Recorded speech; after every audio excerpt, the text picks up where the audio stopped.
tal? Buenos días. Buenos días a todos. Damos comienzo a la 36ª jornada de investigación, 18 encuentro regional. Abrimos la mesa temática de tecnología en relación proyectual 2, moderada por quien les habla, con asistente de moderación Nicole Dominique Bofa y apoyo técnico de Vanina Farías. Vamos a presentar, la primera expositora voy a ser yo, así que voy a hacer la presentación, voy a ya subir la presentación. Esto me autopresento y presento el proyecto. A ver,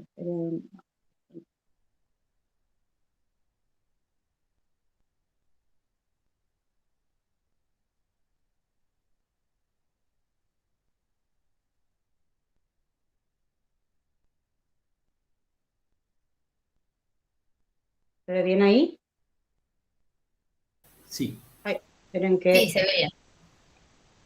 arrancó en cualquier lado.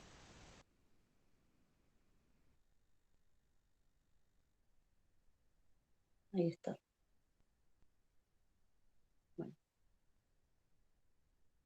Bueno,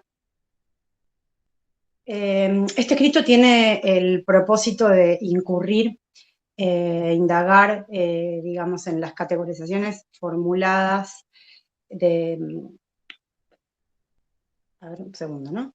Argumentar acerca de los objetos de la infancia, ¿no? Cómo se produce esta relación en el uso de los objetos considerados como objetos técnicos en la infancia. Un momento. Ahí va. Paso a lo siguiente. Cómo son los objetos, ¿no? O sea, según Simondon, el objeto técnico es aquel que forma parte del entorno en el cual el individuo crece y se forma. Entonces, esto permite entender el objeto como un objeto que contribuye a la cristalización de ideologías, de prácticas, de formas, de modos de ser, de ver, de hacer y de entender el saber técnico, ¿no? Esto lo voy a especificar un poco más adelante. Y en relación a eso, ¿qué sucede con los juguetes, no? Sabemos que los juguetes son el puente, la puerta o la llave al círculo mágico del juego, ¿no? Y que también es el soporte objetual de muchos juegos. Y algunos no. Ay, me pasé, ahí está. Y los juguetes son reflejo de la cultura, de las sociedades, de cada época en particular. Acá vemos ejemplos en los cuales prácticamente los niños juegan de alguna manera con dispositivos, con vehículos similares, pero su tecnología, sus procesos productivos, sociotécnicos, su época es completamente diferente. Es el mismo tipo pero no es el mismo juguete. Del artefacto y el objeto técnico. La humanidad va creando, digamos, distintos sistemas, ¿no?, técnicos y objetos que se vinculan y se desvinculan de la cultura de acuerdo a la tonalidad de la época. Siempre, ¿no? La cultura de la época de alguna manera determina o valida esta relación entre los significados y las simbologías. En la antigua Grecia, por ejemplo, el arte y la técnica eran partes de un concepto, que eran parte constitutiva del concepto de tecné, que suponía el devenir de artefactos creados por el hombre, ¿no? Artefactos hechos de arte, ¿no? Eso es el significado de la palabra. Acá podemos ver ejemplos de juguetes. Bueno, acá es una suerte de yo-yo en la antigua Grecia, jugaban con pelotas, o sea, los objetos creados por el hombre pertenecían y eran parte de la tecné, de la cultura. Y estaba la distinción entre physis, según Aristóteles, que la physis refería a todo lo que era dado y creado de manera natural, ¿no? El concepto de ciencia y de naturaleza, que no eran parte de la cultura. En el Renacimiento se produce la oposición entre la técnica y la naturaleza que motivó profundos debates, ¿no?, en la cultura, generando como polos opuestos, donde por un lado estaba el saber técnico de las máquinas y por el otro lado, lo que era parte, o sea, el saber técnico, las máquinas, los artefactos, y por otro lado, los productos de la cultura, ¿no? La cultura rechazaba de alguna manera estos productos generados por la técnica, no eran parte de, no eran, eh, Simondon lo que mostraba de alguna manera es que la cultura estableció una suerte de defensa contra los sistemas técnicos, ¿no?, en la cual se suponía que había objetos que se consideraban como parte de la realidad humana y objetos que no, y lo que, obviamente esto mediado por la cultura, ¿no?, pero de alguna manera la cultura ignoraba la realidad técnica presente en estos objetos técnicos, presentes en la realidad humana. En el Renacimiento, la cultura moderna burguesa se oponía de alguna manera tajante el mundo de las artes, el mundo de la técnica, ¿no?, y de la máquina, y se separaban en dos grandes ramas.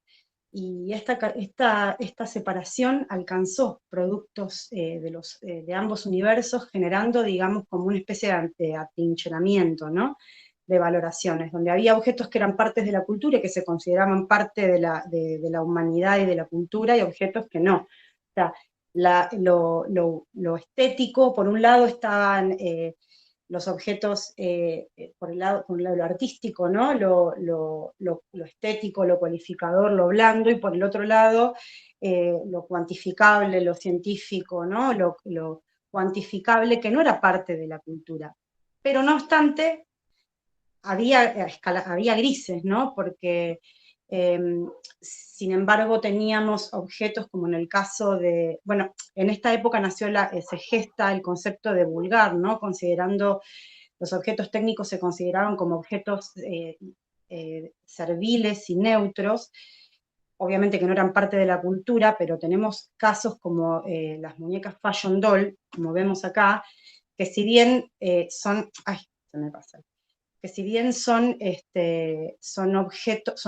juguetes que responden a una técnica, un avance de las tecnologías propias de la época, en general estos dispositivos lúdicos, eran objetos estéticos, y para la alta alcurnia, digamos, de la burguesía, que de alguna manera canonizaba la cultura, estos objetos quedaban asociados a un hecho cultural, simplemente por su valoración estética. En la revolución industrial, la mecanización provocó, digamos, como un cambio de paradigma en las transformaciones, ¿no?, industriales, y que afectaron el entorno material y la producción de sentido de los objetos, ¿no? Y los juguetes no quedaron exentos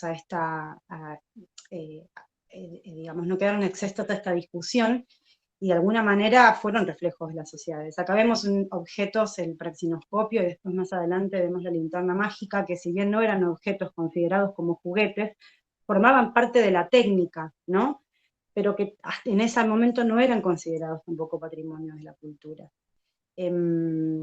Bueno, Baudrillard dice que no toda cultura produce objetos, y este concepto, ¿no?, que es propio de la sociedad industrial, originado en la revolución industrial, desconoce más el producto que el objeto.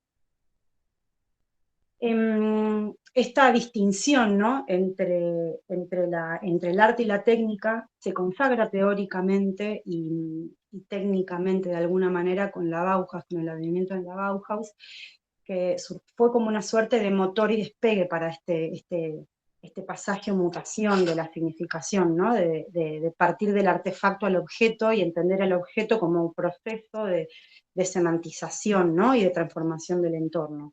Y con la Bauhaus nace el concepto de diseño. Yo estoy en 7 minutos, me estoy pasando, me voy a acelerar. Donde el objeto se vuelve cálculo, función, sentido, conceptualización, contextualización también. Acá vemos dispositivos, objetos creados por distintos referentes de la Bauhaus. El primero era por Kurt Neff, y el segundo, y este otro, que es el barco de Alma Giraud-Boucher, ¿no? citando nuevamente a Bardillard, con el concepto de diseño instaurado en la Bauhaus, se hace posible una sociedad moderna, de una sociedad siderúrgica, el pasaje a una sociedad semiúrgica, ¿no? Que es una sociedad productora de signos.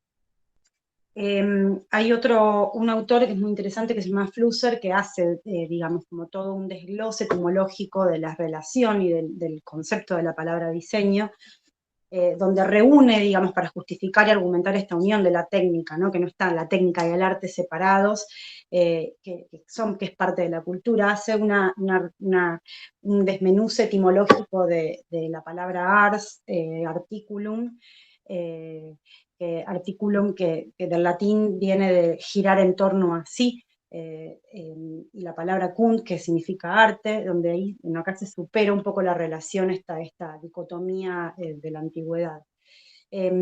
Después también hace digamos, el uso de la etimología de signum y sitchen, que significa designar, de alguna manera remitiendo el significado de la palabra diseño, ¿no? Que viene a ser una suerte de designación, designio, presagio, indicio, ¿no? Que son palabras que de alguna manera definen semánticamente a la palabra. Y redundan en la idea de este pasaje del artefacto al objeto de diseño. ¿Por qué entender al objeto técnico como un objeto de diseño? Simondon habla y voy cerrando con esto, del estatuto de la minoría, ¿no? Eh, eh, Afirma que el objeto técnico está ligado al hombre por dos fuentes, ¿no? de representación y de juicios de valor, en la cual el estatuto de minoría habla del saber técnico, es definido y queda definido por el uso primigenio y cotidiano en la infancia. Uno en la infancia aprende a usar un objeto como una tijera, por ejemplo, entonces ya incorporas el saber técnico para cortar un papel, que podés hacerlo con las manos, pero lo usás de manera más precisa y perfecta, más perfectible, digamos, con un objeto técnico como este. En el Estatuto de la Mayoría, digamos, por oposición, se encuentra el saber técnico incorporado en la edad, digamos, en una edad como más madura, que requiere una reflexión, ¿no? Una operación reflexiva por parte del adulto. Lo que acá habla un poco, lo que dice es que con esta idea que da del estatuto de minoría y de mayoría del objeto técnico, lo describe desde un lado individualista, ¿no?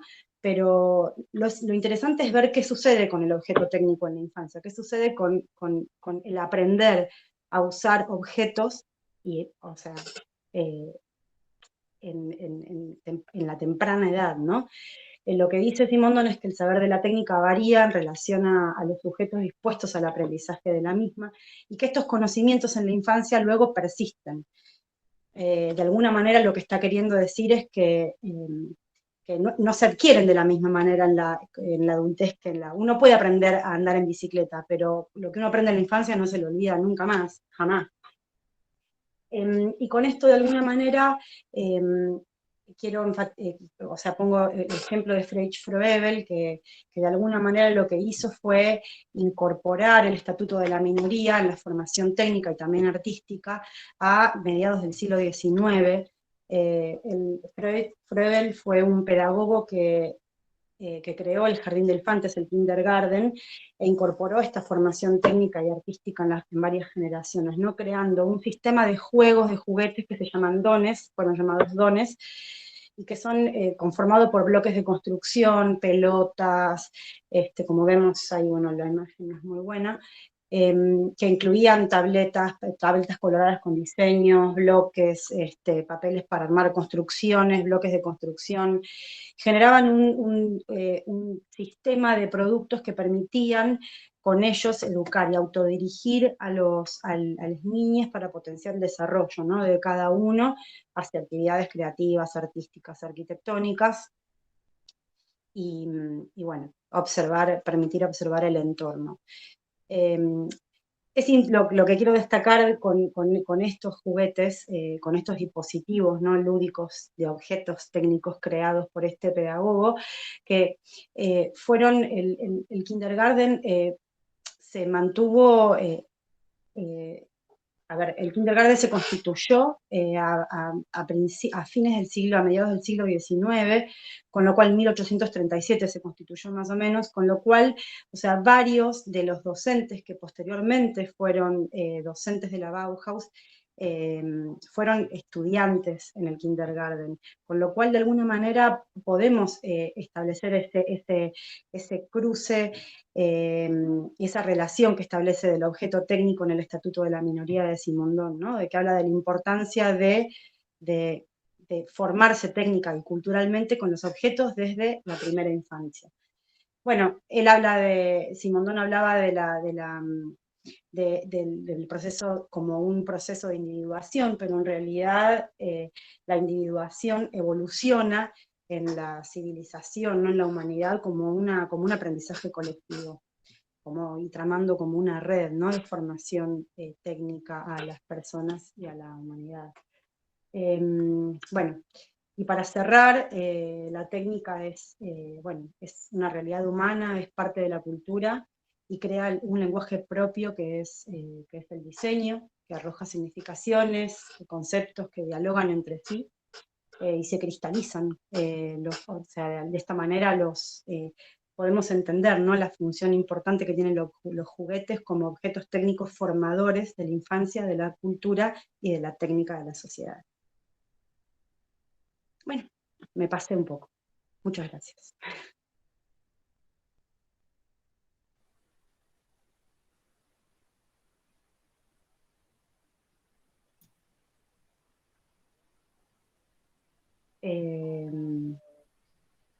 Traté de ser muy rápida, pero no lo he logrado.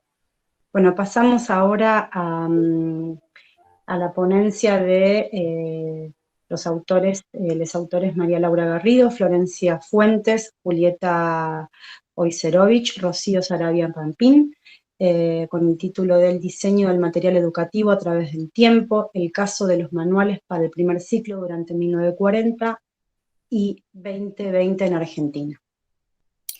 ¿Qué tal? Buenas tardes. Bueno, nosotros somos un equipo, gracias Mariana, conformado entonces, en este momento estamos trabajando 3 de manera activa. Yo dirijo el proyecto, pero a la par mía están Florencia Fuentes y Julieta Oyserovich, que empezó como pasante y después se fue incorporando como investigadora. O sea, se está formando como investigadora. Voy a compartir con ustedes la presentación a ver si me sale, que no sé, la síntesis.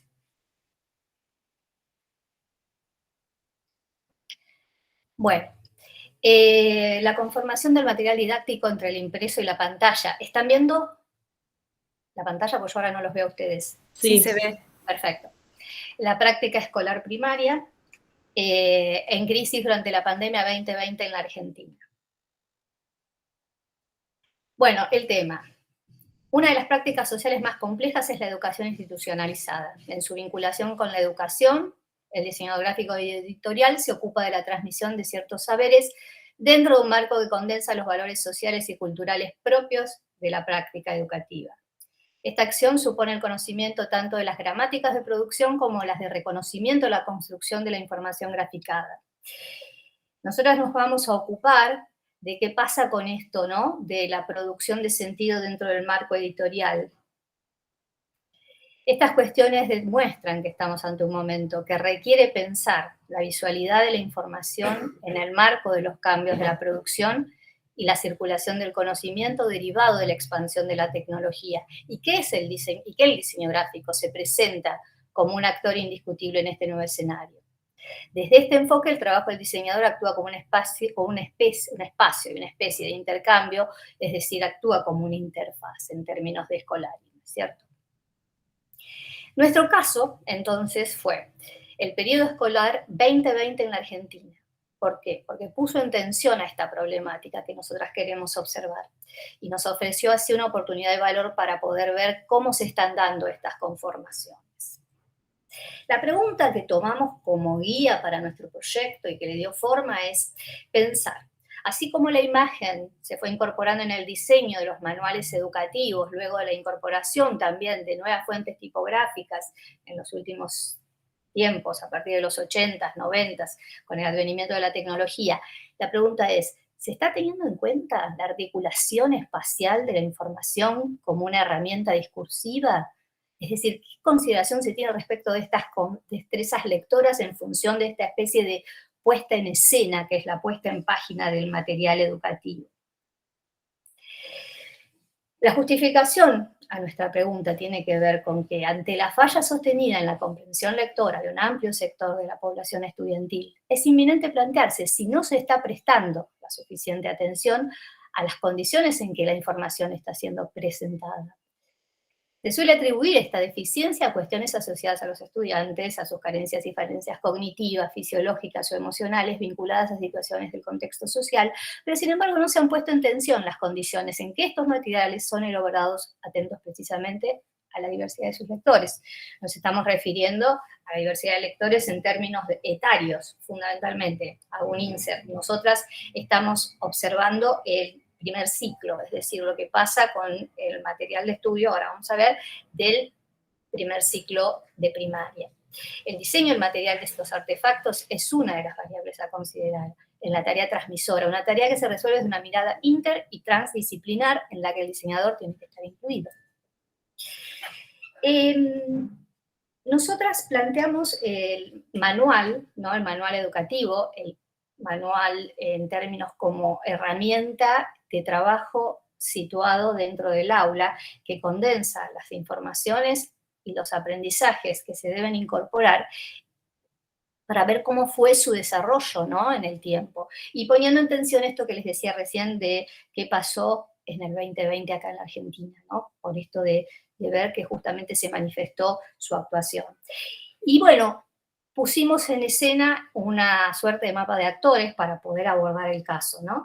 Y entendemos que en el centro está el manual educativo, pero hay un montón de esferas que van como acompañando su desarrollo y su presencia en realidad. Más externamente está el Ministerio de Educación, que es el que le da sentido con el currículum, ¿no? En el que plantea el discurso de lo que se va a decir, lo que no se va a decir, hay un recorte, hay una cuestión de, yo no diría manipulación, pero sí definición de perfil de ciudadano en este manual educativo. Es tal la importancia que ya desde ahí se perfilan muchos temas.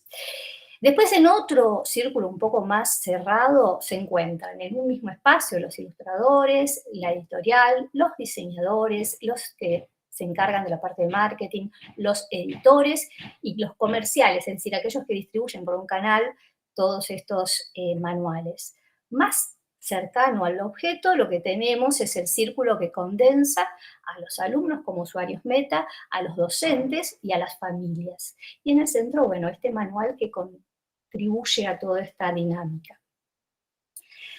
Cuando nos pusimos entonces a observarlo como problemática, nos surgieron estos primeros enfoques, estos primeros ejes de estudio, y decíamos que, bueno, el manual educativo se presentaba como muy en el principio del recorrido, como un texto único, es decir, un solo libro de estudio para todo. Este era como la naturaleza, en términos de Chopin, que es un estudioso, es un teórico francés que aborda el tema de la problemática del manual educativo, decía que siempre se convirtió en esta herramienta, en este dispositivo que condensaba todos los saberes que no necesariamente estaban al principio articulados por temporalidades en grados, sino que tenía que ver con temáticas a ir develando. Pero después dijimos, nuestro segundo eje va a ser la construcción gráfica, porque nosotras nos estamos planteando el rol del diseñador gráfico editorial en esta tarea. Y el tercer enfoque que se nos presentó es que este dispositivo va a mutar su naturaleza con la ampliación de materia y sale de texto único en términos de texto educativo y se convierte en manual. Y como cuarto y último enfoque nos preguntamos qué pasaba si iba a pervivir como impreso o iba a seguir siendo digital ante los cambios en la tecnología de la comunicación que se estaban dando en los últimos tiempos. Bueno, recopilamos un montón de material que nos permitió atravesar esta experiencia y los organizamos desde criterios macro y micro. Pero voy a avanzar para poder dar lugar a lo que sigue. Bueno, y le doy la palabra a Florencia. No me presenté, perdón. Yo soy María Laura Garrido. Bueno, nada, habíamos quedado en presentarnos y se me pasó. Ahora sí, Flor. Hola a todos. Lo que hicimos también para mostrar un poco de todo el abanico de imágenes que vimos y retomando un poco lo que decía Alain Chopin y también lo que mencionaba Mariana, ¿no? De que estos objetos tienen que ver con ideologías, con modos de ser. Bueno, lo que Alain Chopin plantea es que los manuales, más allá de enseñar ciertos conocimientos, plantean qué es lo que se espera como sociedad de esos alumnos y alumnas a formarse. Entonces, en las situaciones gráficas también se puede visualizar qué era lo que se esperaba o cuál era la visión que tenía, ¿sí? La sociedad sobre esos alumnos. Los dividimos en décadas y tomamos el primer ciclo, sobre todo este tercer grado, para contar un poquito esta evolución, que la voy a hacer bastante cortita. Bien, en el 40 se trabajaba un solo color, una sola columna, las imágenes eran realistas, tendrían a mostrar, ejemplificar, pero no había mucho espacio para algunas otras cosas, aunque empiezan a aparecer algunos temas que antes tal vez no aparecían, y lo regional y lo patriótico estaba muy, muy presente. Después, en el 50, ya aparece el color, ya las imágenes empiezan a tener una integración con el texto que antes no estaba y empiezan a reflejar más la niñez. El docente empieza a tener también más derechos y empieza a ser la escuela pública, laica y gratuita. Sí. Ya en los 60 se empieza a dar un aumento de las escuelas, de los alumnos, de los docentes, ¿sí? Y la niñez se ve un poco más representada, ¿sí? También hay uso de color, también la imagen tiene más peso, también se relaciona más con el texto y tiene una relación casi de los cuentos infantiles, ¿no? Y las imágenes tienen ese estilo infantil pensando en las fotografías surrealistas de los años 40. En los años 70, bueno, sabemos que hubo una dictadura donde el Estado controló muchísimo los textos escolares y donde los trazos empiezan a ser menos uniformes. Si querés podemos pasar ya a los 90. No, los 80. Los 80. Bien, la imagen se rompen las estructuras, aparece el diálogo donde antes no estaba, este diálogo con el lector, el rol y la división del trabajo, la mujer empieza a estar representada como mujer trabajadora también y hay cierto dinamismo en los textos.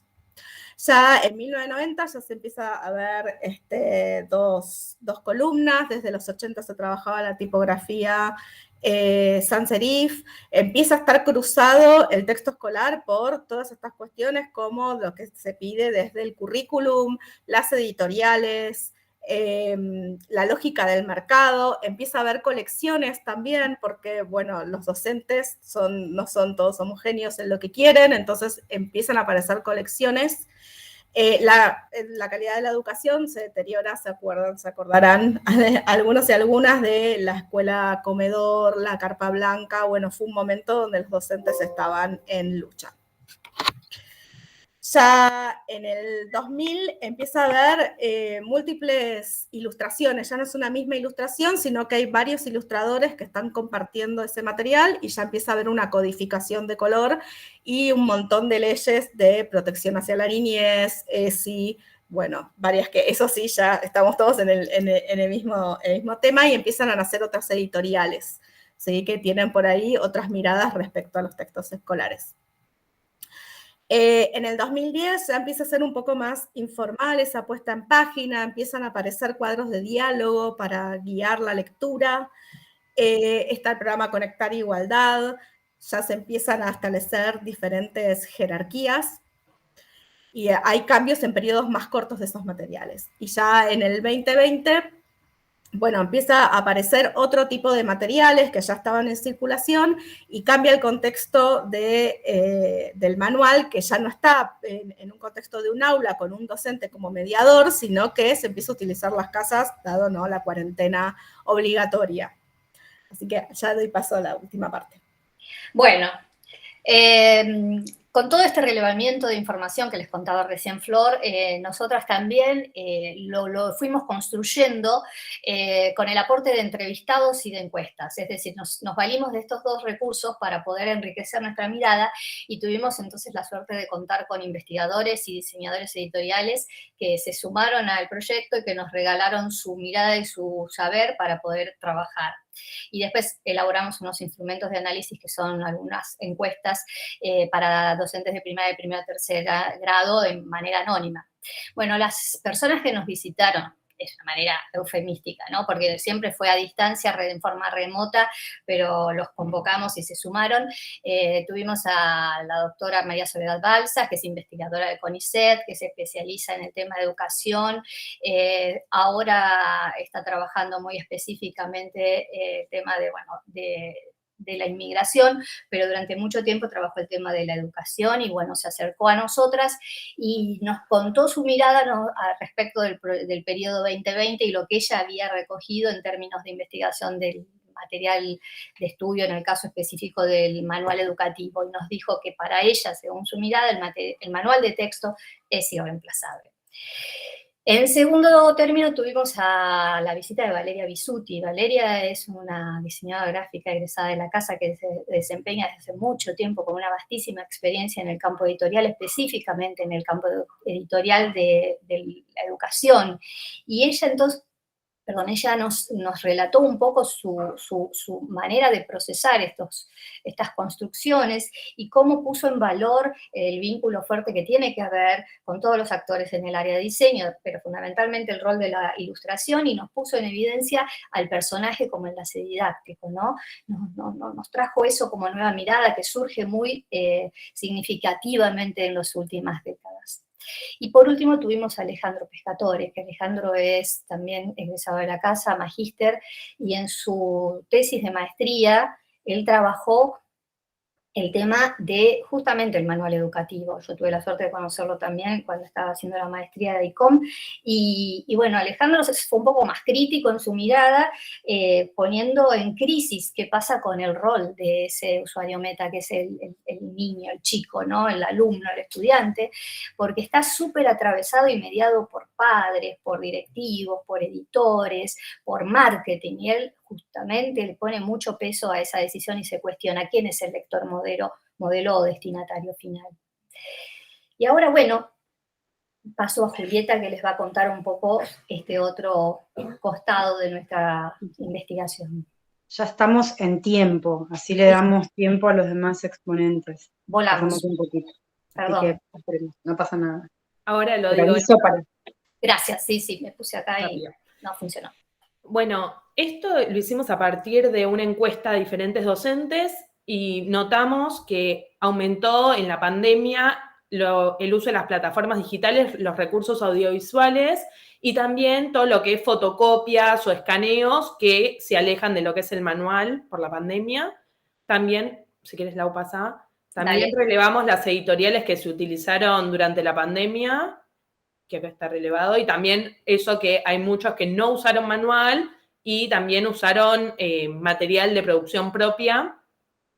Si querés pasar, Lau, así lo hacemos rápido. Y después, a modo de 3 conclusiones como generales de estas encuestas, logramos ver toda una parte social, que es quién accede al manual, quién accede a medios digitales para dar clase, cómo fue todo en la pandemia, el ámbito educativo. Otro que es más lo que nos lleva a todo este análisis que venimos haciendo de las décadas anteriores, qué rol cumple el diseño, las editoriales, cómo fue cambiando en la pandemia, y también otro que es quién es el usuario final, que es lo que nombraba Lau al principio, que es todo lo que es el mapa de actores, quién ayudó a los niños en la pandemia, quién era el usuario final de los manuales. Si quieren. Y también analizamos las plataformas digitales viendo las diferentes editoriales, cómo las trabajaron, logramos ver que es un complemento al manual, no lo reemplaza, incluyendo descargables, audios, recursos, actividades como interactivas, pero no reemplaza el manual, sino es como un anexo al manual. Bárbaro. Y bueno, para cerrar rápidamente les decimos las conclusiones provisorias con las que estamos como cerrando el proceso, y tiene que ver con que si nos planteábamos si era impreso o digital, si el manual tenía que dirimirse en esas dos presentaciones, entendemos que no, que es impreso y digital, porque son convergencias en términos de Jenkins que tienen que estar viviendo de manera conjunta. El material de estudio resulta indispensable. Esto es otra de las evidencias que nos quedó en estos periodos de 2 años de revisión, porque como decía Balsas, resulta necesario porque es un material de uso situado en el aula, que esto pasó que en la pandemia se dio con muchísima claridad que al no existir ese soporte y al no ser suficiente lo que estaba desarrollado en formato digital, porque como decía recién Juli, lo digital no llega todavía hoy a ser como un espacio que pueda relatar estas necesidades, sino simplemente reemplaza y es como un reservorio de PDFs. Estamos en un momento de proceso. Bueno, todo esto resulta en manifestar que el material de estudio es indispensable, sobre todo el manual, ¿no? El diseño de este material, entonces, también nos quedó claro que va a cambiar de acuerdo al canal utilizado, así como fueron modificándose los soportes, o por lo menos las maneras de abordar al soporte impreso. Hoy por hoy estamos en presencia de esta convergencia digital que pone en evidencia que tenemos que también estar atentos a estos otros discursos. Y por último, que era un poco nuestro objetivo de análisis, que el diseño cumple un rol fundamental en esta construcción y pareciera ser que no es solamente la función del diseñador editorial elegir una buena tipografía, un color adecuado, criterios gráficos en cuanto a ilustraciones o imágenes, ¿no? Lo que son los lenguajes gráficos que tanto hablamos con Valeria en su visita, sino que también hay que estar atentos a un montón de otras situaciones de lo que tiene que ver con la producción y la recepción, y que ahí tenemos que actuar en conjunto con, por ejemplo, quienes son los que condensan los contenidos, quienes establecen los aprendizajes. Y no siempre se trabaja de este modo. Entonces, nosotras lo que decimos es que a partir de lo que pasó en el 2020, hubo una crisis que demostró que tenemos que trabajar la mise en paz, o sea, la mise en página, la puesta en página de un modo mucho más criterioso, de un modo mucho más atento, porque el manual de estudio tiene que prevalecer. Con esto les agradecemos y les pedimos disculpas por habernos excedido en el tiempo. No pasa nada, es entendible, más siendo tantos expositoras. Aparte como nos apasiona, viste, hablamos y no podemos parar, pero ya está. Gracias. No pasa nada. Pasamos al tercer ponente, que es Rodríguez Blanco, videojuegos como posibles herramientas proyectuales, intercambios de ideas con estudiantes de la comunidad FADU-UBA. Dale, perfecto. Ahí presento.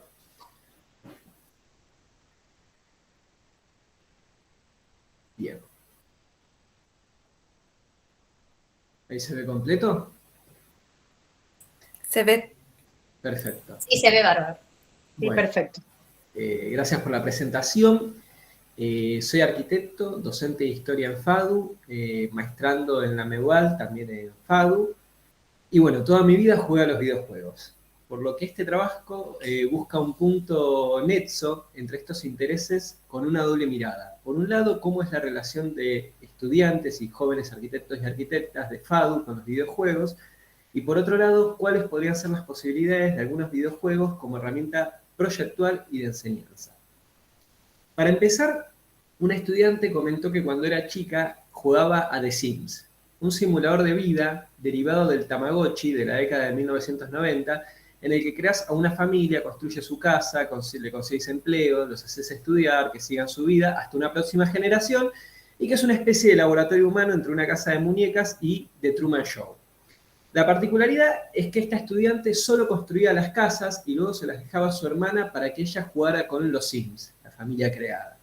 Por otro lado, un joven docente de introducción a la arquitectura contemporánea Jack, nos comentó que de chico iba a la casa de un amigo a jugar a Age of Empires, que es un juego de estrategia donde debes vencer a tu enemigo con una fuerza militar con temática medieval. La particularidad es que él pasaba horas creando un escenario en vez de luchar contra el ejército rival.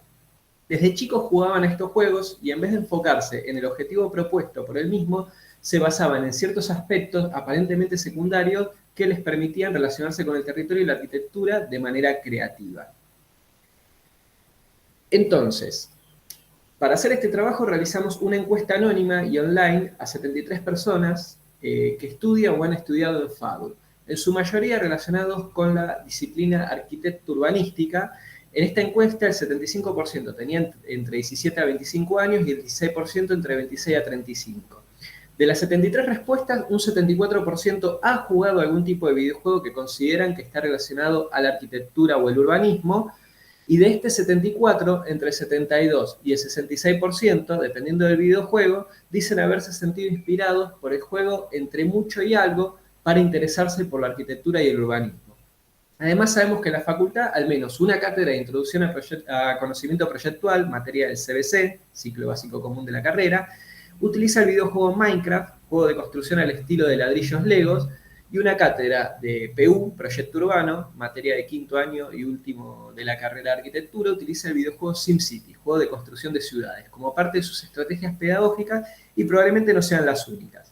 En cuanto a los testimonios, podemos observar que algunos estudiantes señalan un vínculo emocional con los recuerdos de estos videojuegos, mencionan que adquirieron la pasión por lo que hoy en día estudian, algunos creen que jugar ha sido parte de la formación de su personalidad.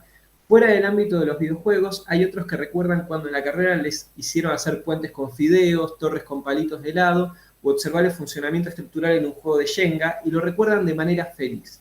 Es importante remarcar esta relación entre la enseñanza y lo lúdico, ya que pareciera generar recuerdos fuertes y cierta apropiación del conocimiento. Los videojuegos es un fenómeno relevante que se encuentra entre nosotros y su estudio puede ser provechoso dentro de los procesos pedagógicos, poniendo en foco la relación entre los nativos digitales de Prensky y la enseñanza lúdica. Para Prensky, el nativo digital es quien ha nacido y se ha formado utilizando la lengua digital a partir de los videojuegos, los videos e Internet. Mientras que los inmigrantes digitales son generaciones que no han vivido la aluvión digital, pero que se ven obligados a estar al día. Para el autor, ellos hablan el lenguaje digital con un acento diferente. El objetivo de este trabajo es analizar algunas mecánicas de videojuego a partir de las inquietudes derivadas del intercambio con estudiantes. Por ahora, esta comunicación se focalizará en un análisis de datos, sabiendo que hay un mayor análisis de toda la cuestión y marco teórico.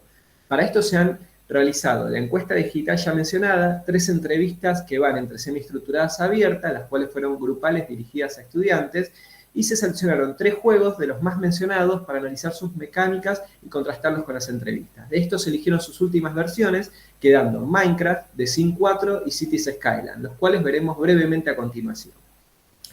Un estudiante de primer año de la carrera que cursaba IAC señalaba la dificultad de que en época de pandemia, en modalidad de enseñanza virtual, tuvieron que aprender a usar el programa de modelado 3D SketchUp en proyectual, al mismo tiempo que realizaban los ejercicios propuestos por la cursada. Ella sugiere que una cierta flexibilidad en los modos de representación les hubiera permitido usar otros medios que dominaban, en este caso algún videojuego, y en su caso personal mencionaba el Minecraft. Este es un juego de exploración que entra en la categoría de supervivencia, pero su jugabilidad y modos de juego han explotado una faceta creativa en sus jugadores. Su jugabilidad se basa en un mundo creado de manera procedural a partir del módulo de un bloque en forma de cubo. La creación procedural tiene ciertas reglas como el uso de ciertos tipos de bloque dependiendo del bioma.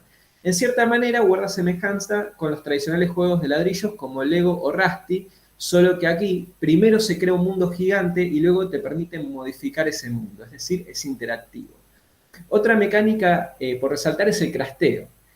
Esta mecánica es que a partir de bloques básicos que se extraen del escenario se pueden elaborar nuevos objetos, se pueden construir herramientas, partes de una casa, losas, escalones, puertas, ventanas, se pueden trabajar los materiales de madera natural a madera trabajada, de arena a vidrio. Sin embargo, el modo que nos parece más importante para el interés de este trabajo es el modo creativo.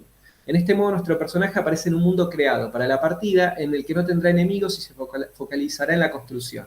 Para poder obtener cualquier bloque de cualquier material de forma automática, destruir bloques de un golpe y hasta tendrá la posibilidad de volar. Es decir, es prácticamente un programa de modelado 3D que se trabaja desde una perspectiva en primera o tercera persona a elección del jugador. Sobre los sim, ya adelantamos algo de su jugabilidad. En este caso, lo primordial es la simulación de una vida y uno de los componentes más importantes es la elección del lote y la construcción de una casa. En este caso, la vista es axonométrica personalizable y a través de los menús se accede a un modo de construcción en el que se pueden comprar los elementos de la vivienda e ir construyéndola. Estas viviendas se pueden ir modificando a través del tiempo. El mismo juego viene con algunas viviendas que uno puede ir comprando y modificando.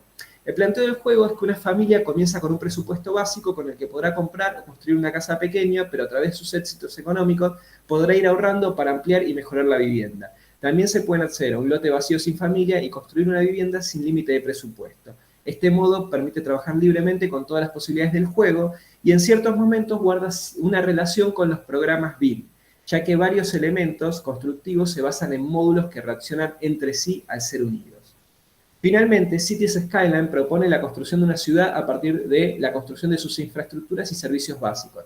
Luego estos se zonificarán distintas áreas, como residencial, comercial o industrial, y pudiendo ser de media o baja densidad, y la demanda del mercado irá completando el resto. El juego propone, por un lado, categorías de infraestructuras básicas, como vías de transporte, particular o público, electricidad, agua, recolección de residuos, y también propone servicios básicos como la salud, seguridad, contra incendio, educación, parques y ocio. Mientras que la zonificación terminarán de darle sentido a la estructura de la ciudad. El sistema se vuelve más profundo ya que tiene un sector de finanzas para controlar gastos de servicios, ingresos de impuestos y la posibilidad de pedir préstamos a diferentes tasas dependiendo del monto y las cuotas. Además, cuenta con la posibilidad de crear distritos que se pueden ver afectados por distintas leyes que producirán distintas respuestas sociales y constructivas. Este juego posee un modo que nos permite construir sin preocuparnos por el limitante económico y los estudiantes que se han entrevistado, los estudiantes que se han entrevistado se han mostrado conscientes de la existencia de limitaciones entre el diseño arquitectónico urbano y un videojuego, aunque los criterios han sido diferentes. Se puede verificar una tensión con la idea que los estudiantes tienen de la realidad, es decir, con aquello que no pertenece al mundo digital. Estas tensiones, que llamaremos limitaciones, están más desarrolladas en el trabajo, pero para mencionarlas son limitaciones económicas, no hay gran complejidad para conseguir los fondos para llevar a cabo el trabajo, limitaciones sociales, las asperezas sociales son limadas y no existen tensiones entre clases sociales, limitaciones culturales, hay un predominio de la cultura de masas y la ciudad global, limitaciones bioambientales. Si bien muchos datos bioambientales no son importantes en estos juegos, sí es importante destacar que en el caso de Cities Skyline, el juego de construcción de ciudades, cuenta con un refinado sistema que tiene en cuenta distintos tipos de contaminación, como la del suelo, la hídrica, la aérea, la acústica, además de la posibilidad de utilizar energía sustentable. Limitaciones técnicas disciplinares, ausencia de las leyes estructurales y en algunos casos de la misma ley de la gravedad, limitaciones de software. Por un lado, las limitaciones de programación, la complejidad sociocultural y también el objetivo final de venderse, es decir, de que sea divertido y accesible. Sin embargo, hay juegos que se profundizan más en la comunicación y que buscan complejizar estas mecánicas. Acá, hablando de las herramientas proyectuales, básicamente quiero mencionar que los programas BIM, como ArchiCAD o Revit, permiten un detalle de documentación muy importante y hasta simular ciertas cuestiones como estructurales o bioambientales, pero que por lo general la cursada nunca pide tanto nivel de detalle. Y por el otro lado tenemos los modelados de 3D, los programas de modelado 3D como SketchUp, 3D Studio Max, y acá tampoco, comparte las mismas limitaciones, es decir, lo económico no importa, lo social, lo cultural, lo bioambiental o lo técnico disciplinar, sino que el diseñador impone las limitaciones y, y la principal diferencia es que en estos casos se puede trabajar en detalle. Entonces, ¿qué lugar podrían tener estos videojuegos? Volviendo al ejemplo de la estudiante que tuvo que aplicar tiempo adicional para aprender SketchUp, podemos pensar que muchos estudiantes actuales de la carrera pertenecen a los nativos digitales y que han jugado estos juegos o similares, por lo tanto es un capital intelectual ya adquirido, el cual debemos valorar. En momentos de enseñanza virtual derivado de la pandemia, hubiera sido posible tender algunos puentes en favor de acortar la distancia impuesta por la modalidad. En momentos de enseñanza presencial, se lo puede aplicar como breves ejercicios dentro de una estrategia pedagógica más amplia. Brevemente, para explicar esto, el Minecraft tiene un problema que utiliza bloques muy grandes, entonces hay un problema al trabajar en escala y en trabajar en detalle. Pero si la pensamos como una escala propositiva, es decir, junto a las primeras ideas, a maquetas de gran escala, que puede ser uno en 10.000, uno en 1.000, uno en 500, dependiendo del proyecto, puede ser una forma similar de aproximarse a estos primeros bocetos, a estas primeras ideas, desde una primera persona que permite el trabajo y desde un entorno ya dado que se puede pensar en un predominio del trabajo del vacío sobre el lleno y al mismo tiempo permite jugar o mayor accesibilidad para trabajar y pensar desniveles o otras formas de trabajar en relación al terreno. O, por ejemplo, en el caso del Gastón, City. ya Sí, estamos en tiempo. Perdón que te interrumpa, pero sí, si podés ya ir termino. redondeando. Es esto y ya termino. En el caso del City Skyline, si bien tiene muchas limitaciones comparado a una ciudad, a la dinámica de una ciudad, no hay una herramienta digital comparable con las posibilidades de simulación que permite, por lo tanto, es llamativo, ¿no? Ya cerrando, y esto como a modo de ciertas reflexiones del trabajo, o sea, como se mencionó al principio, es una comunicación que se focaliza en un análisis de las fuentes, pero cada uno de un estado de la cuestión y marco teórico adecuado con el que contrastarlo. Sin embargo, se ha intentado de trabajar a partir de las inquietudes y sugerencias de los mismos estudiantes para poder estar ubicados desde lo que emergen en una parte de la comunidad FADU. Creemos que este tipo de investigaciones debe comenzar desde la comunidad para no perder el enfoque y mantenerse dentro de nuestro campo disciplinar, porque estudiar estas producciones culturales son importantes siempre y cuando se entiendan cuánto y cómo nos afectan, ya que debajo de su superficie guardan discursos que son transmitidos de manera sutil, muchas veces desde la infancia, a través de sus historias, pero sobre todo de sus mecánicas y jugabilidad. Por eso es importante involucrarnos como investigadores para poder cristalizarlas, ya que hoy en día también forman parte de la educación disciplinaria y en muchos casos es una educación previa al ámbito académico. Por eso es necesario que podamos incluir la reflexión y el pensamiento crítico de aquellos que los nativos digitales ya dominan. Como aclaración, quedaron por fuera del trabajo pensarlo a los videojuegos desde un sentido más amplio, por ejemplo, la recreación e interacción con ciudades históricas o la construcción de espacialidades virtuales y lo que permite la exploración y experimentación de otro tipo de espacialidades con otros objetivos y limitaciones. En cuanto a utilizarlas como herramienta de diseño, lo vemos posible siempre y cuando el docente sirva como moderador, adecuando objetivos y limitaciones según la estrategia pedagógica, es decir, que se fomente el desarrollo de procesos cognitivos a partir de la información a la que pueden acceder. Esto no difiere demasiado de las herramientas digitales o tradicionales que se utilizan ya hoy en día, ya que deben de estar moderadas con ciertos lineamientos para lograr el aprendizaje. Quizás en los videojuegos, por su funcionamiento interactivo, pueden aparecer estrategias creativas que logren una potencialidad a partir de la interacción con sus mecánicas.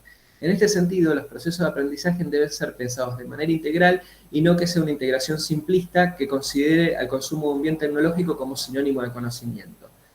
Por último, y no menos importante, los estudiantes entrevistados han mostrado un gran interés sobre el tema sin miedo a exponer sus inquietudes y sus saberes. Probablemente sientan que es un tema que conocen y en el que pueden aportar su opinión. En muchos casos, ellos tienen un mejor dominio que los propios docentes y creen que pueden aportar algo. Me animo a decir que estudiantes involucrados en una estrategia pedagógica es algo muy buscado dentro de la enseñanza disciplinar. Muchas gracias. Muchas gracias, Gastón. Pasamos ahora a la ponente Luciana Greenblatt-Pimpan, La ciudad, la vivienda y el lavado, un ensamble sociotécnico. No sé si pronuncié bien tu apellido, Luciana. Perfecto. Voy a compartir pantalla en the screen y ustedes me van a decir cuando se ve porque los voy a dejar de ver. Se ve. ¿Se ve? Perfecto. Se ve.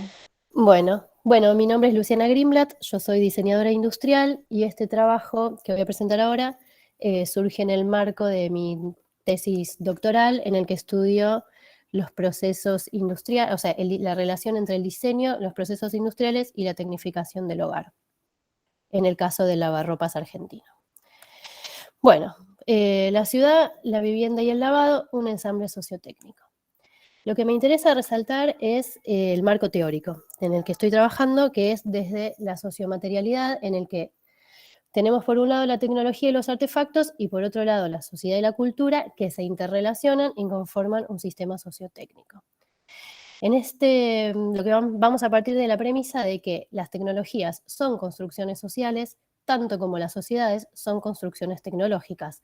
Cualquier alteración que haya en alguno de los elementos heterogéneos que conforman este ensamble va a generar cambios en el sentido del funcionamiento de una tecnología y a la vez en las relaciones sociales vinculadas. Y va a ser un continuo en el que la tecnología y las personas se alían y se funden.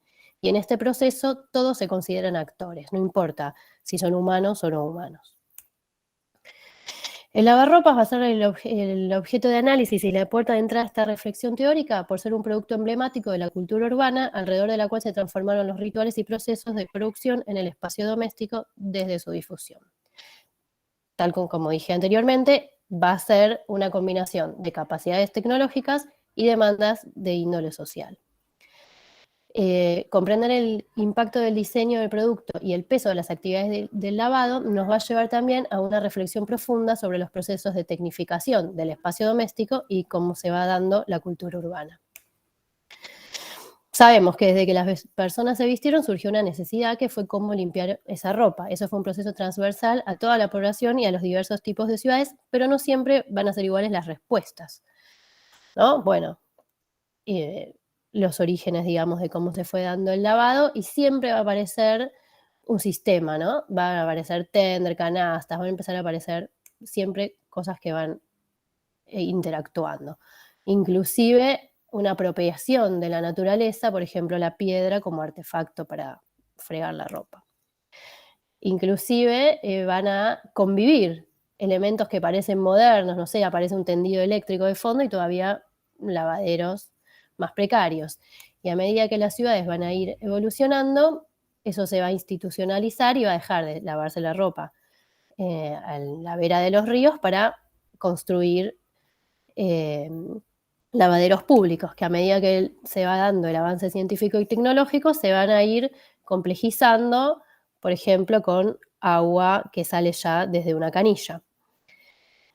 Bueno, y estos lavaderos públicos van a ir facilitando esa transición de esta tradición colectiva de lavado hacia un ritual privado y a la aparición de la máquina doméstica, ¿no? Entonces, esa transición va a ir llevando a modificaciones en los artefactos, ¿no? Van a ir evolucionando. Y esas modificaciones en los artefactos también van a ir generando espacios de uso. Por ejemplo, un lavadero o el lavarropas en la cocina. Por eso decimos que la vivienda de la ciudad y el lavado van a conformar este ensamble, ¿no? Si bien actualmente es un ritual privado adentro del hogar, necesitamos de la ciudad sobre todo la infraestructura, la red de agua, las cloacas para que el lavarropa funcione. Entonces este ensamble sociotécnico va a estar conformado por diferentes actores. Por un lado, las viviendas, los servicios que llegan a esa vivienda, los jabones, las motivaciones para lavar, que va a ser un actor en sí mismo porque no siempre son las mismas. ¿Qué pasa con la moda, las ropas, lo textil? Y en el momento de armarse la lavandería doméstica va a aparecer... van a inferir cuál es el tipo de ciudad, cuál es el valor del suelo que sea en esa ciudad, cuáles son los valores culturales que están en circulación y cuáles son los tipos de vivienda. Prácticamente en conjunto con el surgimiento del lavarropa, se va a difundir también otra creación, digamos, moderna, que es el departamento y la vivienda donde hay varias plantas iguales. Eso va a llevar a diferentes cambios en el tipo de vida, se van a fusionar ambientes, va a empezar a cambiar las relaciones familiares al interior de la vivienda. El imaginario de la vida doméstica se construyó en paralelo también con la aceptación de las nuevas tipologías de vivienda y su tecnificación.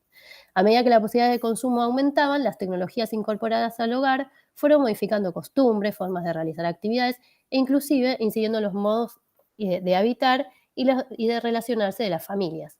Esto va a influir tanto sobre la vida privada al interior del lugar como la vida urbana. Se van a ir dando también los procesos de transición de las ciudades modernas a las ciudades contemporáneas. Esto es como, bueno, un poco más actual. Se van a dar los procesos de gentrificación, las transformaciones de la vivienda y las variaciones del sistema de producto. Que el sistema de producto va a generar que varíe las tipologías, el espacio del uso, los usuarios, si hablamos de lavarropas, inicialmente el usuario fue la mujer, cambió el usuario, pero no solo por un cambio social o una evolución social, sino también por la variación en el espacio de uso, porque el lavarropa dejó de estar encerrado en un lavadero para pasar a estar en las cocinas, y eso hace que la familia empiece a participar más también en el lavado. Bueno, obviamente va a cambiar la forma de venta, los detalles técnicos, los valores culturales, etc. Bueno, lo importante que quiero remarcar es que en estos sistemas sociotécnicos se da un proceso de co-construcción entre tecnología y sociedad, donde los elementos están fuertemente interrelacionados entre sí y conectados, de forma tal que cada componente tiene impacto sobre el conjunto. La dinámica que anima este proceso de codependencia se va a dar en que el cambio de cualquier parte del sistema va a implicar un cambio de otra parte. Por eso, el análisis de la trayectoria sociotécnica del lavarropas y su relación con el habitar y la ciudad nos va a permitir explicar cómo se produce y articula la tecnología, la cultura, la política y la economía a partir de cómo, por qué y con qué intereses y significaciones se gestan los artefactos, lo que va a desembocar en que se comprenda que el rol del diseño no es neutral ni decorativo o superficial. Bueno, muchas gracias. Espero que se haya entendido porque corrí un poquito. Vamos a dejar Sí, igual es muy buen de manejo del tiempo, Luciano. dejar de presentar. Gracias. Sí, muy bien. Sí, a mí me resulta interesante. Bueno, yo lo que no dije cuando me presenté como moderadora, soy diseñadora industrial, pero bueno, estaba en la presentación igual, somos compañeras. Quizás en este encarar digamos, los artefactos, los productos, ¿no? Los objetos como producto de la técnica y de la cultura de las sociedades es lo que de alguna manera une las dos, bueno, por eso estamos también en esta mesa, ¿no? En conjunto. Unen nuestras dos ponencias de alguna manera, ¿no? Desde el campo disciplinar.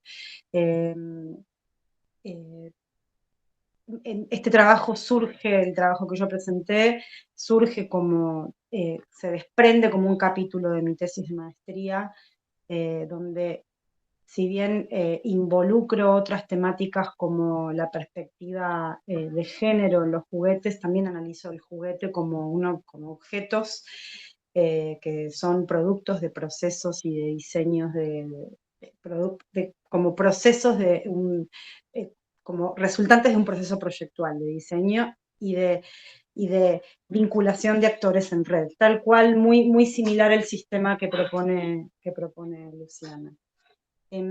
Sí, yo inclusive, perdón, quiero agregar algo porque cuando hablaban de los manuales escolares, yo también pensaba en estos términos porque no es neutral el diseño gráfico porque va a estar atado a, bueno, un poco lo dijeron, ¿no?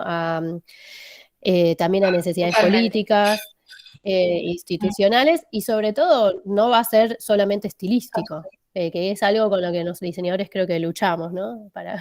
De no ser decoradores de mesa ni decoradores ni como se dice. Totalmente. No, lo que a mí me tocó el caso de ustedes, María Laura, muy de cerca. Mi madre ha trabajado 40 años en Editorial Estrada y yo trabajé 10 años. Hace 20, 25 años trabajé en el departamento editorial y trabajé en el archivo de la editorial. Y, digamos, fue como un rememorar también, digamos, todos estos... cuando veían que cuando pasabas los capítulos pasaban de año a año, ¿no? Recuerdo haber notado esas diferencias abismales entre los textos de 1940 en adelante, ¿no? Cómo iba cambiando la semantización y las formas de comunicación y de comunicar en relación a la tecnología, ¿no? Y al posicionamiento del diseño gráfico y de la ilustración dentro de los textos, ¿no? Esto que hacían mención, ¿no? De alguna manera como una suerte de polisemia provocada por varios ilustradores que intervienen en una página, ya no es una sola persona la que diseña, sino son varios ilustradores, el diseñador gráfico, el departamento editorial, todo un equipo interdisciplinario de personas que efectivamente producen la pieza comunicacional. Sí, y yo quiero agregar algo de también todo el campo semiótico, ¿no? De el por qué Ese se es el genera. nudo de toda esta historia, claro que sí, Exacto. tal cual. Es que el manual educativo es un objeto semiótico, porque traduce un montón de mensajes, como decía recién Mariana, como estás poniendo vos en evidencia, y por eso está atravesado por lo social, por lo tecnológico y por lo político, al punto tal de que lo primero que decíamos es que, como dice Chopin, que es este investigador, que dice que es un instrumento que está develado para ser un modelador del ciudadano modelo, ¿no? O sea, tiene que ser el que establece esos parámetros. Ahora, todos los discursos gráficos que se descuidaron a lo largo del tiempo empiezan a poner en evidencia que no son tan ingenuos, ¿no? Esto de que el diseño, tanto desde las manifestaciones gráficas, digamos, las ilustraciones, las tipografías, como decíamos, ¿no? Pero como lo más sutil, que es la construcción, que es ahí donde nosotras queremos poner el foco, ¿no? La construcción de la información en tanto a niveles de lectura, jerarquías, y esto asociado a las destrezas lectoras. O sea, hay muchas cosas por aprender todavía. Sí, y a los intereses de fondo, de Bueno, por qué. eso es lo que está más evidenciado. Tal vez lo que Yo creo nosotras que en queremos eso, hacer es sumar claro, lo nuestro. yo creo que ahí aparece la relación entre todas las ponencias que vimos, en cómo Sí, todas dejan incluso la de traslucir Gastón, este ¿no? tipo Que de también cosas, incluso marca la de esto, Gastón. ¿no? De que el diseño de este dispositivo de videojuego tampoco es tan inocente, que está atravesado cultural, tecnológicamente por cuestiones, digamos, ¿no? Socioculturales y Totalmente. políticas también. Yo recuerdo a mis hermanos que jugaban a eso y bueno, se develaban un montón de situaciones que tenían que ver con lo que, a ver, se generaban estas habilidades, ¿no? Creativas, ¿no? Proyectuales de alguna manera, pero también se develaban otras que tenían que ver Los con roles sociales están ahí muy evidenciados en los Sims, por ejemplo. 100%. Sí. Totalmente, o la forma de pensar la política o la sociedad, ¿no? Como algo que no tiene complejidad, no tiene lucha en sí mismo. Por ahí eso no estaba tan explicitado por cuestiones de tiempo, pero un poco la entrevista fue una entrevista no muy ortodoxa con estudiantes, porque un poco la idea era un intercambio que haya. Entonces por ahí no era la figura del entrevistador totalmente objetivo y desligado, sino como que se realiza un intercambio, una instancia de aprendizaje mutuo. Y lo interesante era esto, cómo se daban cuenta, principalmente porque fueron en dos momentos, en tercer año de arquitectura y en primer año. En tercer año se daban cuenta de muchas limitaciones o mucha diferencia que había en relación con los videojuegos, pero aún así había algunas instancias, al pensar la ciudad o cómo se proyecta, que estaban normalizadas. En primer año era mucho más evidente de que costaba más encontrar ciertos elementos de conflicto, ¿no? Como podían ser los sociales o hasta cierto punto lo económico relacionado al diseño. Pero bueno, me parece que también es importante, que igual creo que está en todas las ponencias, es no solo el contenido, sino también todo aquello que está alrededor del contenido y que en realidad a veces es lo más inocente y lo que más entra en el aprendizaje, en la enseñanza o en la relación con ese objeto o producto. Sí, a mí también lo que me llamó la atención de tu ponencia es esa referencia, ¿no? que hiciste en un momento, que los estudiantes ponían en valor el hecho de haber jugado a los Sims como esto, ¿no? Esto que hablaba también se interconecta con la ponencia que yo presenté sobre Simondon y el Estatuto de la Minoría, en la cual eso aprendido en la infancia fue motor para después estudiar una carrera, ¿no? Algo similar ahí ocurre con esto que se aprende de manera lúdica en las primeras fases de la socialización y de nuestra formación, ¿no? De la formación del individuo, de individuos que después se manifiesta en la vida adulta de alguna manera. Aquello con lo que los niños jugaban es lo que después se convierten. O sea, yo jugaba con Rastis y dibujaba, y de alguna manera, bueno, soy diseñadora, como que hay una relación ahí entre aquello que nos forma y que aprendemos, ¿no? De niñez, y que nos instruye y que pasa a un campo de la significación que después se transforma en nuestro hábito, en nuestra conducta de vida o en nuestras maneras de ser y ser y hacer en el mundo. El diseño nos atraviesa, está en todo. Totalmente, pero me encantó que además el hilo conductor de la infancia como espacio, ¿no?, creativo en términos de, como decís vos, establecer como condiciones, estructuras, lo que establece estructuras la infancia.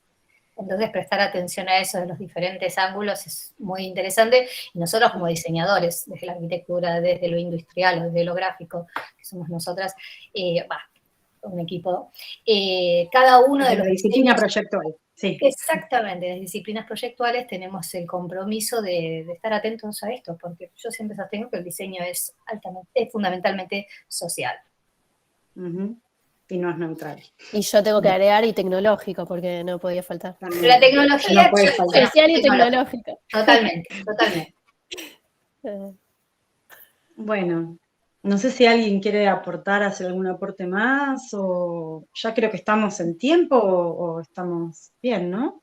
Dicen que sí, que estamos en tiempo. Estamos Pero fue un placer, recorrimos con comodidad, me parece, todos los temas. Sí, yo pensé que íbamos a estar ajustados en un momento cuando, bueno, presentaban, bueno, cuando presentan una comunicación, una ponencia, paper, muchas personas suele suceder esto, inclusive uno se... Pero yo decía, ay, bueno, el tiempo, pero bastante bien, digamos, inclusive hemos terminado. Eran 90 minutos de mesa, así que yo creo que estamos en conformidad, ¿no es cierto? Anina, sí, ¿no? Sí, perfecto. Bueno, no sé si alguien quiere hacer algún comentario más, sumar algo al debate. Yo creo que ha sido muy fructífero. Podemos dar por... A ver, Tomás, ahí que apareció con cámara, o te mandé al frente. No, perfecto. Nadie. Yo invito a alguien a que quiera dar su opinión, a hablar, a ver qué les pareció todo, pero bueno, yo creo que el debate fue bastante nutrido, me parece, ¿no? Totalmente. Me parece que estos espacios son súper nutritivos y necesarios, y los celebro y agradezco a todos que, bueno, que hayan presentado sus procesos, ¿no? Yo le decía a Gastón que a mí el tema de videojuegos me fascina. Yo ya en trabajo de tesis de maestría me metí con eso, yo siendo muchísimo más grande, porque no soy nativa digital, tengo un atractivo particular por los videojuegos, me parece que es una herramienta de aprendizaje pero brutal. Lo quise vincular con la educación primaria, que es mi tema siempre, y fue costoso por estas cuestiones que él planteaba, los tiempos hacen muy difícil las producciones.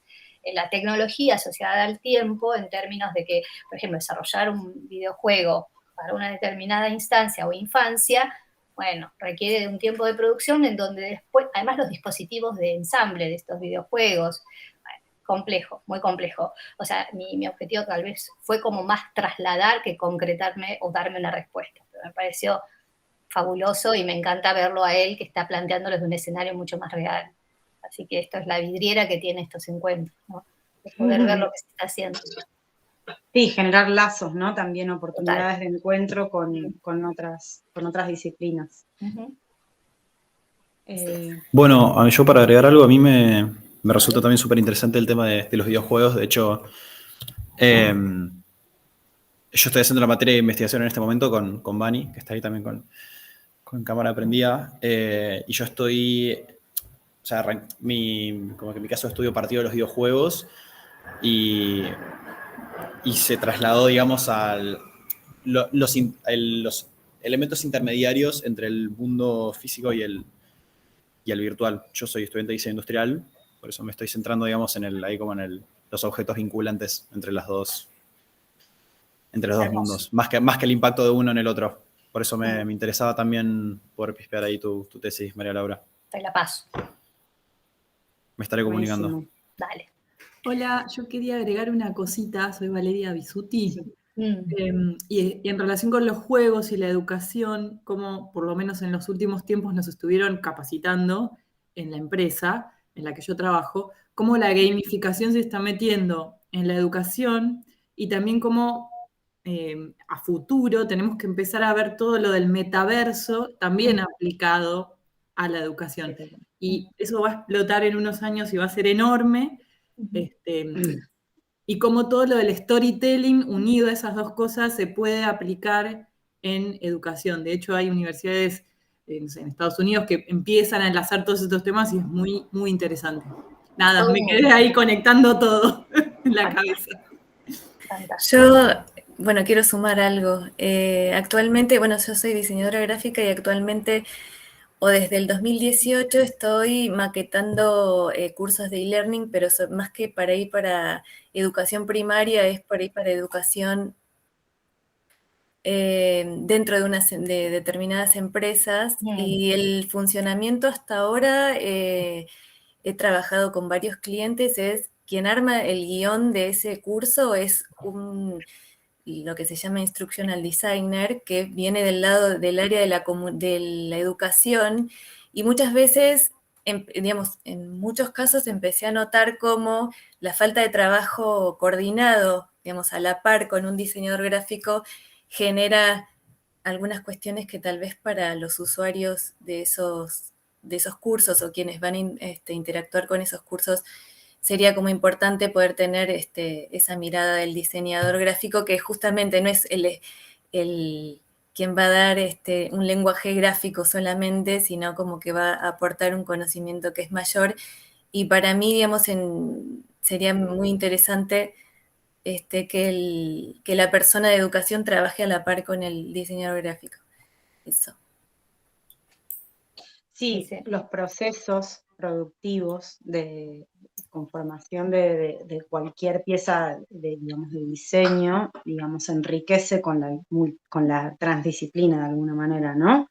Sobre todo donde haya diseño de por medio, que se necesita, el diseño comunica, es como un texto también, pero los diseñadores, las diseñadoras tenemos esa digamos, como habilidad de entender el proceso,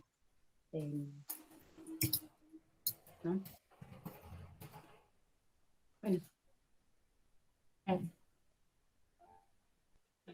Bueno, ahí está el curso de CITEP para que está compartiendo Gastón. Bueno, yo estoy, me pareció súper interesante todo. Bueno, muy contenta de que me hayan invitado a moderar este encuentro. Fue muy rica el debate, la charla y el ida y vuelta, así que no sé si les parece, podemos... ahí se están compartiendo cosas, no quiero cortar porque se están compartiendo data. Tenemos unos minutos más. Tenemos unos minutos más, bueno. Somos gente un poco intensa, pero hay mucho dando vuelta. Evidentemente nos apasiona. Sí. Después, Florencia, bueno, no sé, te pido el contacto y estamos Sí, te lo pasa Laura y te mando también material, porque hay cosas escritas, seguramente te van a servir. Ahora están tratando más realidad también virtual, que bueno, el metaverso que hablaba Vale, ¿no? Ahí ya me resulta un poco más, ya lo nativo se me va, o sea. Pero y al metaverso y todo eso también, otro tema que me surgió entre que escribí la comunicación y la fecha de hoy fue las inteligencias artificiales. Claro, en los últimos meses, bueno, el último año ha tenido mucho movimiento y que creo que también es otra beta que suma complejidad a todo este tema, ¿no? Porque de vuelta, las inteligencias artificiales también están programadas y diseñadas desde sociedades, desde personas, y bueno, y eso que devuelve hay que analizarlo. Y desde intereses políticos también, ¿no? Exactamente. O sea, eso no lo olvidemos nunca. Es que no, es que el que lo construye es un emisor determinado, no es neutro. Sí, total. Sí, no es neutro. Bueno, un poco lo que estoy explorando con mi caso de estudio es parte del metaverso también, y bueno, lo que comentaba recién Gastón del tema de la inteligencia artificial y qué sé yo, es algo que hizo como un boom muy fuerte, que por ahí personalmente noté más desde el arranque de la pandemia, como que empezaron a salir mucho más a flote, partiendo de las criptos originalmente, después, bueno, las NFTs y todo el tema de arte digital. Y estos últimos días pesqué así como clips o pequeñas demostraciones de softwares de inteligencia artificial, desarrolladora como como efectos visuales y sonoros sin necesidad de una pantalla verde. Es muy loco, me encantaría poder. A ver, tengo por acá un videito que les voy a Compartilo. compartir porque realmente Estamos está en tiempo, ¿no? Sí. Sí, tenemos Sí, 10 sí. minutos más. Espectacular. A ver. Ya empezaron a aparecer las mascotas.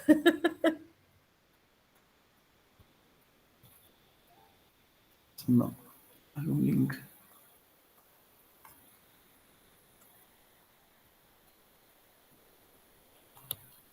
¿Lo vas a compartir o lo pusiste? Sí, son unos links los puse ahí en el chat. Son Ok. unos links de Instagram. Hay uno que es un posteo como de varios ítems, pero si pasan para el costadito, se ven algunos videos que yo me quedé medio en Sí, shock. hay uno que lo había visto. Ay, sí, terrible. Nada, es un poco parte de lo mismo. Sí, sí. Algunos los había visto. Es inquietante igual, ¿no? Todo esto. A mí estoy ahí en el límite entre la fascinación y un poco el espanto, pero bueno. Uno se mueve en ese medio, ¿no? Entre la melancolía y la ansiedad por lo que viene. Pero bueno, me parece que lo más rico es siempre entender que somos como, siempre unimos esos dos extremos, o sea, no hay que irse ni para un lado ni para el otro. O sea, transitamos el punto medio inevitablemente, porque venimos de un lado, vamos hacia otro, pero vamos andando. Es la construcción de sentido. Por eso me parece fascinante el vínculo diseño, educación, que es lo que yo siempre proclamo, y tecnología, que la tecnología es diseño, ni más ni menos, es eso, o sea, el diseño es tecnología, la tecnología es diseño, es como el huevo y la gallina.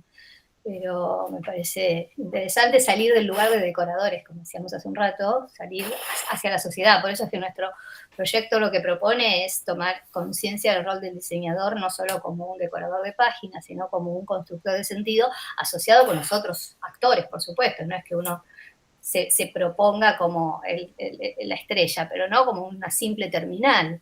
Porque en el hacer, como contaba Luciana, el lavarropas, por ejemplo, cuántas cosas se ponen en juego que uno desconoce hasta que te lo pones a pensar, ¿no? Entonces digo, bueno, para mí el diseño es una herramienta social de sentido y hay que trasladarlo al común, si se quiere, del campo político, económico. Totalmente. La academia es la responsable de dar esos espacios. Sí. Bueno, y de hacer que esto sea posible, ¿no? El cruce disciplinar que hemos tenido es fabuloso. También al espacio académico que nos brinda estos momentos. Entonces hay que celebrarlo y agradecerlo, yo en lo particular al menos. Bueno, ya ahora sí estamos en tiempo, ¿no? Así que bueno. Bueno, agradezco profundamente a todos por compartir sus experiencias, ida y vuelta, sus líneas de investigación, ida y vuelta riquísimo que se dio después que estuvo, y jugoso chat que tuvimos, ¿no? Que siguen participando y compartiéndose data. Así que bueno, damos por finalizada la mesa de tecnología en relación proyectual 2 en el marco de esta jornada. Así que agradecemos la presencia de todos, todas. Y bueno, será hasta el próximo encuentro. Muchas gracias. Muchas gracias.